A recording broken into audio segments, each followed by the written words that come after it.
ओम नमो भगवते वासुदेवाय।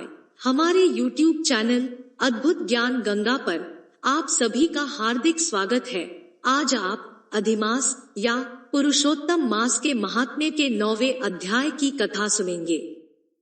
अधिक मास या पुरुषोत्तम मास महात्म्य कथा के पिछले अध्याय में देवऋषि नारद ने नारायण से फिर पूछा कि हे प्रभु, जब विष्णु मल मास को अपने साथ लेकर बैकुंठ चले गए तब फिर क्या हुआ, वह भी बताइए। ये प्रश्न सुनकर भगवान बद्री नारायण कहने लगे, हे नारद, विष्णु बड़े प्रसन्न होकर बैकुंठ गए और वहां जाकर उन्होंने अधिमास को अपने पास ही बसा लिया। बैकुंठ में वास पाकर अधिमास अत्यंत प्रसन्न हुआ। मल मास को 12 मासों में श्रेष्ठ बनाकर विष्णु मन से संतुष्ट हुए। इसके बाद श्री कृष्ण जंगल में अपने सामने बैठे युधिष्ठिर और द्रौपदी की ओर देखते हुए बोले, हमें लगता है कि तपोवन में आकर आप लोगों ने दुखित होने के कारण पुरुषोत्तम मास का आदर नहीं किया। आप सब लोगों ने भय और द्वेष से मुक्त करने वाले पुरुषोत्तम मास का ध्यान नहीं किया। आप लोगों के दुख का दूसरा बड़ा और आश्चर्यजनक कारण आपका इतिहास है। श्री कृष्ण बोले, ये भाग्यशालिनी द्रौपदी पूर्व जन्म में मेधावी ऋषि के घर में उत्पन्न हुई थी। ये अपने पिता की इकलौती कन्या थी और ये चतुरा गुणवती सुंदरी अपने पिता की बड़ी लाडली थी। इसकी माता इसकी छोटी अवस्था में ही मर गई थी और इसे पिता ने ही पाला पोसा था, परंतु इसके भाग्य में विवाह का सुख नहीं था। ये अक्सर अपने दुर्भाग्य के बारे में सोचकर दुखी होती थी। ये सोचती कि जैसे मेरी सखिया पति सुख को भोग रही है, मैं उस सब से वंचित क्यों हूँ? मेरी माता पहले ही क्यों मर गई? इसके पिता मेधावी ऋषि ने भी वर ढूंढने के लिए देश विदेश भ्रमण किया, परंतु कन्या के अनुरूप वर न मिलने से निराश रहे। कन्या या अपने भाग्य से कन्या दान न कर पाने के कारण वे बहुत दुखी हुए और उन्हें भारी ज्वर आ गया।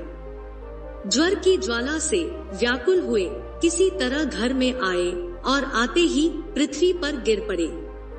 कन्या जब तक पिता को देखने उनके पास पहुंच पाती, तब तक मेधावी मुनि मरने की हालत में पहुंच चुके थे। उस मेधावी ऋषि ने श्री कृष्ण से अपनी रक्षा करने के लिए विनती की, तो उसकी पुकार सुनकर श्री भगवान के दूत आए और उस मरे हुए मुनि को हाथ से पकड़कर ईश्वर के चरण कमलों में ले गए। दूसरी ओर वह कन्या मेधावी के वचनों को सुनकर अपने पिता के प्राणों को निकलता देखकर पिता के शरीर को अपनी गोद में रखकर हाहाकार करके रोने लगी। वह कन्या बोली, हे पिता, आप आज मुझे किसके सहारे छोड़ कर गए हैं? मेरे भाई बंधु माता आदि कोई भी नहीं है। मैं इस निर्जन वन की तरह आपके घर में कैसे रहूंगी? ऐसे जीने में क्या रखा है? अब मैं मर जाऊंगी। मेरी विवाह विधि किए बिना ही आप कहाँ चले गए? उस लड़की के रोने की आवाज सुनकर उस वन में रहने वाले ब्राह्मण घबराकर हाहाकार करते हुए मेधावी के घर आए। वहां आकर उन्होंने कन्या की गोद में मरे हुए मेधावी ऋषि को देखा और दुखी होकर सब मुनि भी रोने लगे। इसके बाद वह शव को लेकर शिव मंदिर के पास श्मशान पर गए। वहां विधि से अंत्येष्टि कर्म करके उसका दाह संस्कार किया। इसके बाद कन्या को समझाकर सब ऋषि अपने अपने आश्रम को चले गए। पिता के दाह संस्कार के बाद वह कन्या दुखी मन से इसी तपोवन में निवास करने लगी। पिछले भाग में हमने यहाँ तक विस्तार से जाना। आज के इस भाग में हम इससे आगे की कथा जानेंगे। पुरुषोत्तम मास महात्म्य के अन्य अध्यायों को विस्तार से सुनने के लिए आप इस वीडियो के डिस्क्रिप्शन में दिए गए लिंक पर क्लिक कर सकते हैं। आइए शुरू करते हैं आज की प्रस्तुति। पुरुषोत्तम मास महात्म्य कथा, अध्याय 9। श्री सूत जी बोले, तदंतर विस्मय से युक्त नारद मुनि ने मेधावी ऋषि की कन्या का अद्भुत वृत्तांत पूछा।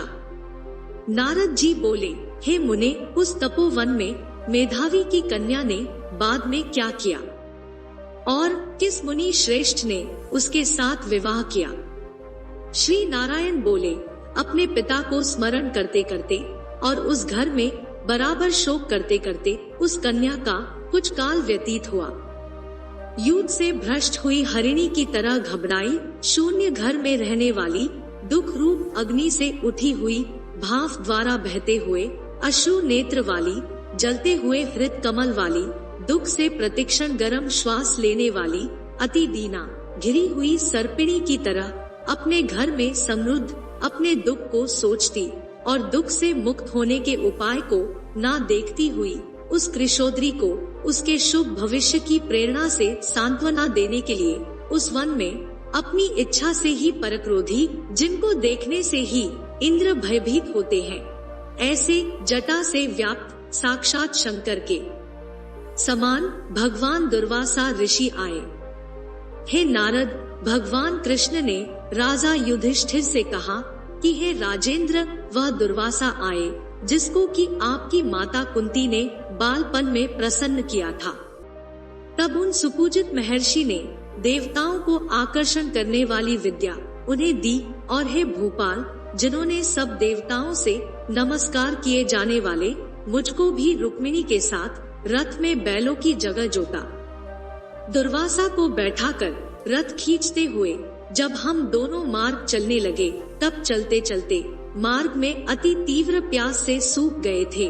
तालु और ओष्ठ जिस रुक्मिणी के ऐसी जल चाहने वाली रुक्मिणी ने जब मुझे सूचित किया, तब कंधे पर रथ की जोत को रखे हुए चलते चलते ही पांव के अग्रभाग से पृथ्वी को दबाकर रुक्मिणी के प्रेम के वशीभूत मैंने भोगवती नाम की नदी को उत्पन्न किया। तब वही भोगवती ऊपर से बहने लगी। अनंतर उसी के जल से हे महाराज, रुक्मिणी की प्यास को मैंने बुझाया। इस प्रकार रुक्मिणी की प्यास का बुझना देख उसी क्षण अग्नि की तरह दुर्वासा क्रोध से जलने लगे और प्रलय की अग्नि के समान उठकर दुर्वासा ने शाप दिया।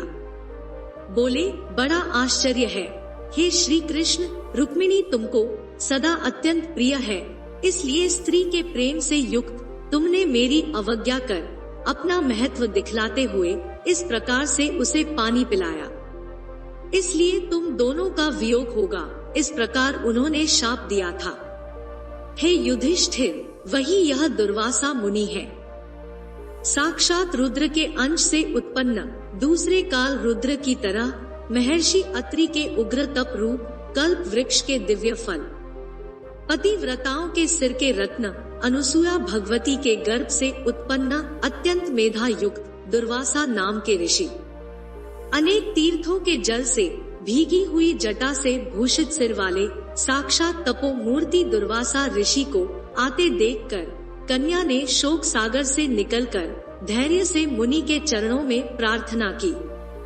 प्रार्थना करने के बाद जैसे वाल्मीकि ऋषि को जानकी अपने आश्रम में लाई थी, वैसे ही यह भी दुर्वासा को अपने घर में लाकर अर्घ्य, पाद्य और विविध प्रकार के जंगली फलों और पुष्पों से स्वागत के लिए आज्ञा लेकर आदर पूर्वक पूजन कर तदंतर हे राजन, यह बाला बोली। कन्या बोली, हे महाभाग, हे अत्रि कुल के सूर्य, आपको प्रणाम है। हे साधु, मेरी अभाग्या के घर में आज आपका शुभागमन कैसे हुआ? हे मुने, आपके आगमन से आज मेरा भाग्योदय हुआ है, अथवा मेरे पिता के पुण्य के प्रवाह से प्रेरित मुझे सांत्वना देने के लिए ही आप मुनि सत्तम आए हैं। आप जैसे महात्माओं के पांव की धूल जो है वह तीर्थ रूप है, उस धूल का स्पर्श करने वाली मैं अपना जन्म आज सफल कर सकी हूँ। आज मेरा व्रत भी सफल है। आप जैसे पुण्यात्मा के जो मुझे आज दर्शन हुए, इसलिए आज मेरा उत्पन्न होना और मेरा पुण्य सफल है। ऐसा कहकर वह कन्या दुर्वासा के सामने चुपचाप खड़ी हो गई। तब भगवान शंकर के अंश से उत्पन्न दुर्वासा मुनि मंद हास्य युक्त बोले। दुर्वासा मुनि बोले, हे द्विज सुते, तू बड़ी अच्छी है, तूने अपने पिता के कुल को तार दिया। यह मेधावी ऋषि के तप का फल है जो उन्हें तेरी जैसी कन्या उत्पन्न हुई। तेरी धर्म में तत्परता जान कैलाश से मैं यहाँ आया और तेरे घर आकर तेरे द्वारा मेरा पूजन हुआ। हे वरारोहे, मैं शीघ्र ही बद्रिकाश्रम में मुनीश्वर सनातन नारायण देव के दर्शन के लिए जाऊंगा, जो प्राणियों के हित के लिए अत्यंत उग्र तप कर रहे हैं। कन्या बोली, हे ऋषि, आपके दर्शन से ही मेरा शोक समुद्र सूख गया। अब इसके बाद मेरा भविष्य उज्जवल है, क्योंकि आपने मुझे सांत्वना दी। हे मुने, मेरी उस प्रादुर्भूत बड़ी भारी ज्वाला युक्त दुख रूप अग्नि को क्या आप नहीं जानते हैं? हे दया सिंधु, हे शंकर, उस दुखाग्नि को शांत कीजिए। मेरे विचार से हर्ष का कारण मुझे कुछ भी दिखलाई नहीं देता। न मुझे माता है, न पिता, न तो भाई है जो धैर्य प्रदान करता, इसलिए दुख समुद्र से पीड़ित मैं कैसे जीवित रह सकती हूँ? जिस जिस दिशा में मैं देखती हूँ वह दिशा मुझे शून्य ही प्रतीत होती है। इसलिए हे तपोनिधे, मेरे दुख का निस्तार आप शीघ्र करें। मेरे साथ विवाह करने के लिए कोई भी तैयार नहीं होता है। इस समय मेरा विवाह न हुआ तो मैं फिर वृषली शूद्रा हो जाऊंगी। यह मुझे बड़ा भय है। इसी भय से न मुझे निद्रा आती है और न भोजन में मेरी रुचि होती है। हे ब्राह्मण, अब मैं शीघ्र ही मरने वाली हूँ, यह मेरा इस समय निश्चय है। ऐसा कहकर आंसू बहाती हुई कन्या दुर्वासा मुनि के सामने चुप हो गई। तब दुर्वासा कन्या का दुख दूर करने का उपाय सोचने लगे। श्री नारायण बोले, इस प्रकार मुनि कन्या के वचन सुनकर और इसका अभिप्राय समझकर बड़े क्रोधी मुनिराज दुर्वासा ने उस कन्या का कुछ हित विचार पूर्ण कृपा से उसे देखकर सारभूत उपाय बतलाया। अधिक मास या पुरुषोत्तम मास महात्म्य कथा का ये अध्याय यहीं पर समाप्त होता है। इससे आगे की कथा का विस्तार पूर्वक वर्णन हम अगले अध्याय में करेंगे। आशा करते हैं आपको हमारी ये प्रस्तुति पसंद आई होगी। आपको हमारी ये प्रस्तुति कैसी लगी कमेंट करके जरूर बताएं। आपको हमारी ये प्रस्तुति पसंद आई हो तो वीडियो को लाइक करें, चैनल को सब्सक्राइब करें। वीडियो को अंत तक देखने के लिए आपका बहुत बहुत धन्यवाद।